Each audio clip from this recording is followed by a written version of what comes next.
Hello students, आज हम contemporary India and education में भारतीय संविधान की विशेषताएं का अध्ययन करेंगे। जैसा कि आप जानते हैं, इससे पूर्व हम भारतीय संविधान का अर्थ, भारतीय संविधान की में जो सदस्य हैं वो, और भारतीय संविधान की प्रस्तावना प्रेम्बल के विषय में अध्ययन कर चुके हैं। स्टूडेंट, आज हम भारतीय संविधान की विशेषताओं को वन बाई वन कवर करेंगे। जैसे कि आप जानते हैं कि हमारे जो संविधान है वो 26 नवंबर 1949 को बन गया था, और उसके बाद 26 जनवरी 1950 में इसे लागू किया गया। तो इसकी हमें करैक्टरिस्टिक देनी है। इसकी जो विशेषताएं हैं वो निम्न प्रकार है।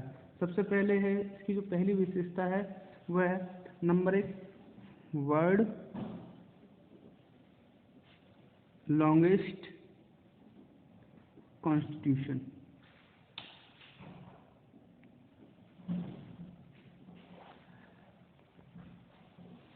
भारतीय संविधान विश्व का सबसे बड़ा संविधानों में से एक संविधान माना जाता है, क्योंकि आप लोग जानते हैं कि हमारा जो संविधान है उसमें जब ये संविधान बनकर बना था, लागू हुआ था 26 जनवरी 1950 में, तो इसमें 395 अनुच्छेद और 8 अनुसूची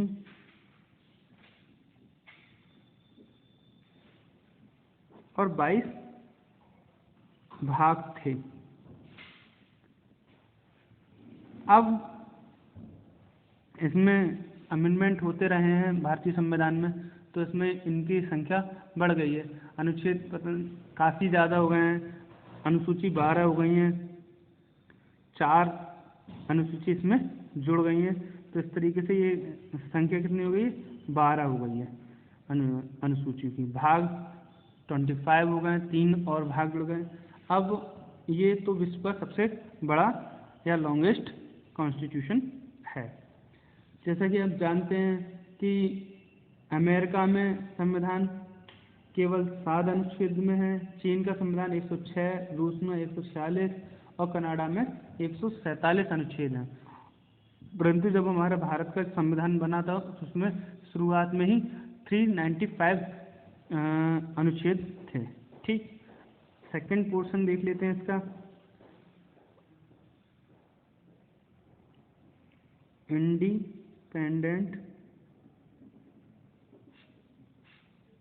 जुडिशियल सिस्टम। इसका जो जुडिशरी सिस्टम है, न्याय व्यवस्था है, वो पूर्णतः स्वतंत्र है। इसमें जो जुडिशियल है, न्याय व्यवस्था है, वो पूरी तरीके से स्वतंत्र है, स्वतंत्रता पूर्वक है, जिसमें कोई भी दखल अंदाजी नहीं कर सकता। हाँ, भारत का जो प्रेसिडेंट होते हैं, राष्ट्रपति होते हैं, अगर वह किसी को क्षमा करने की स्थिति में हो और उन्हें लगता है तो उसमें क्षमा कर सकते हैं, मगर जो व्यवस्था है वो पूरी तरीके से स्वतंत्र है। ठीक,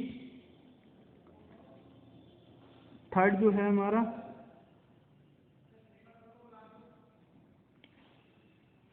यूनिटरी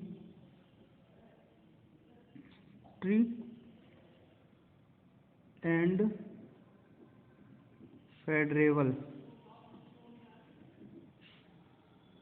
फेडरल कॉन्स्टिट्यूशन।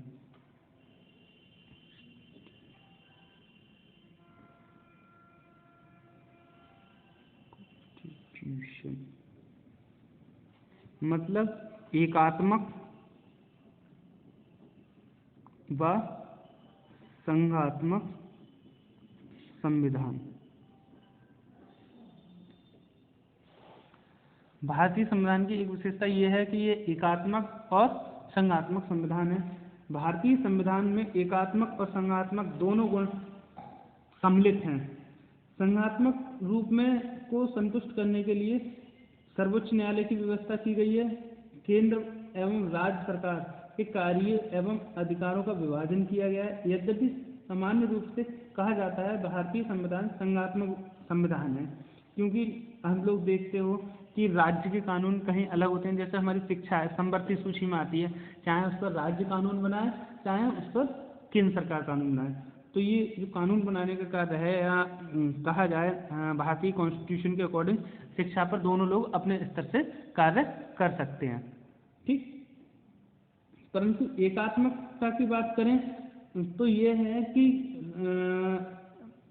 संकट काल में अगर हमारे देश में कोई संकट है, आपातकाल है, तो इसकी सारी शक्तियाँ इसके पास आ जाती हैं, राष्ट्रपति के पास आ जाती हैं। राष्ट्रपति अपने हिसाब से उन शक्तियों का प्रयोग कर सकता है रक्षात्मक रूप में, मतलब चाहे वित्तीय आपात आए चाहे रक्षात्मक आपात आए, तो वो अपने हाथ में उसके पास ऑटोमेटिक सारी शक्तियाँ आ जाती हैं। वो अपने विवेकपूर्ण तरीके से उसका समस्याओं का निराकरण करता है। चलिए फोर्थ वन बात करेंगे, ये कह सकते हैं हम हमारा जो संविधान है वो कठोर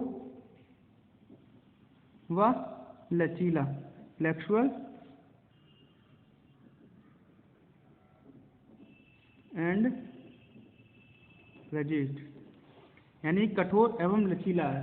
जैसे कि आप जानते हैं कि भारतीय संविधान में ये दोनों गुण पाए जाते हैं। कुछ जगह ये आपसे कठोर हो जाता है, कुछ जगह ये बहुत ज़्यादा लचीला हो जाता है। कुछ धाराएं एवं कानून साधारण विधि द्वारा परिवर्तन किए जा सकते हैं। जैसे कुछ आर्टिकल हैं उनका जो है हम पार्लियामेंट में कोई कानून लाते हैं और जरा उसी देर में उनमें अमेंडमेंट हो जाता है, संशोधन हो जाता है।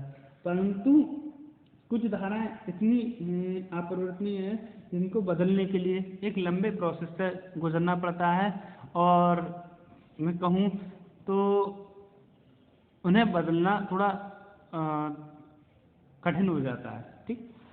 अब हम फिफ्थ वन की बात करते हैं। फिफ्थ कौन सा हमारा हो सकता है, हमारा जो संविधान है वो लोकतंत्रात्मक है, यानी डेमोक्रेसी है, डेमोक्रेटिक कॉन्स्टिट्यूशन।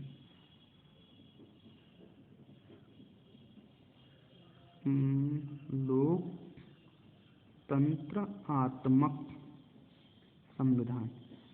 ये जो हमारा संविधान है, कहा जाए हमारा संविधान क्या है, लोकतांत्रिक है।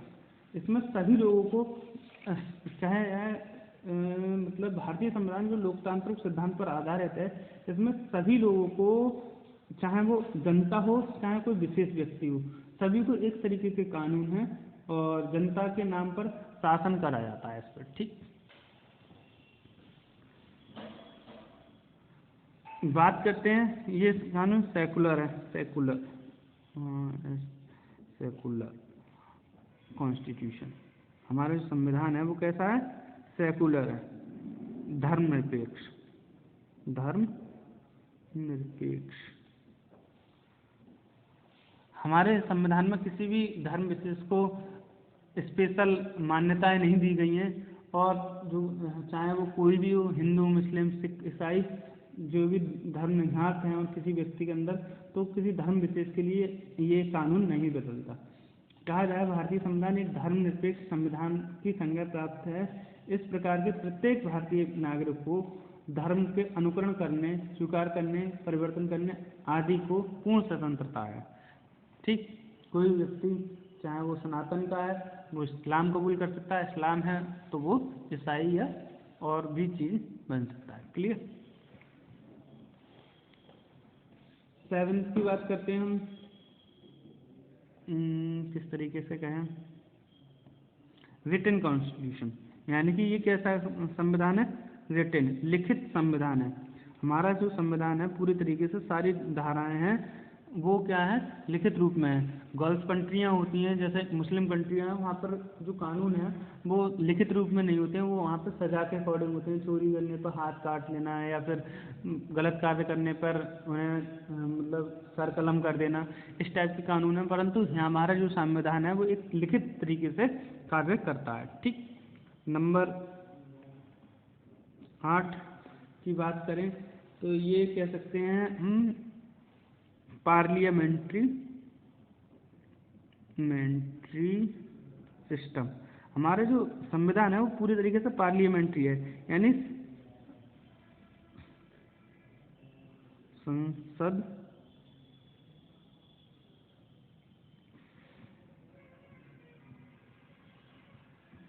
संसदीय व्यवस्था।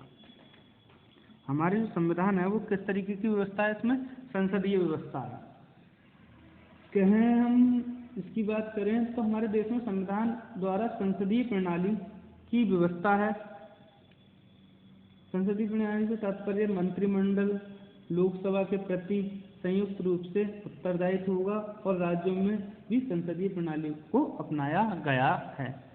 क्योंकि आप लोग देखते हैं कि संसद में नेता विपक्ष होता है, प्रधानमंत्री रहते हैं और उनके जो मंत्रियां होते हैं, कुछ सांसद होते हैं, वो आपस में अपनी बात रखते हैं और संसदीय जो कार्यप्रणाली है उसके अकॉर्डिंग ही कोई लॉ बनते हैं या संशोधन या अमेंडमेंट उनमें होता है। नंबर 9 की बात करेंगे, द एंड ऑफ